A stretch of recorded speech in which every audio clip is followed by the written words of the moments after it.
Le policier s'apprêtait à arrêter le criminel quand un chewing-gum lui est soudain resté coincé dans la gorge. Il s'est immédiatement effondré au sol. Et pourtant, au lieu de s'enfuir, le prisonnier lui a carrément sauvé la vie en lui faisant la manœuvre de Heimlich. Mais au moment même où le policier allait le remercier, Vraiment?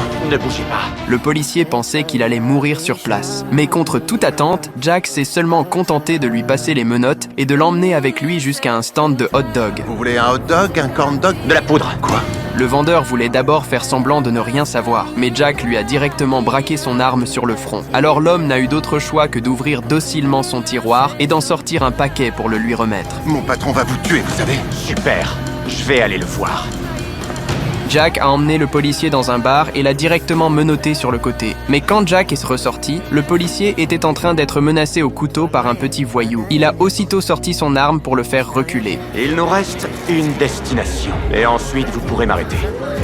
Ce que le policier n'avait pas imaginé, c'est que cette fois, Jack s'était simplement rendu dans un immeuble résidentiel. Il a remis un sac d'argent à une femme et lui a glissé quelques mots. La femme est entrée avec l'argent, puis après une courte attente, elle est ressortie en poussant une petite fille dans un fauteuil roulant. Mon rayon de soleil. Tout va bien se passer maintenant. Papa a eu l'argent.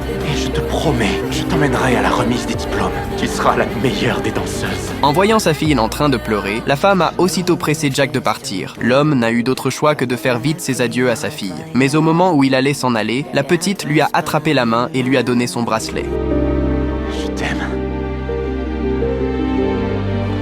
Merci pour cette leçon. Mais ce n'est que la moitié de la vérité. Nous devons assumer la responsabilité de nos propres actions. Mon heure est venue.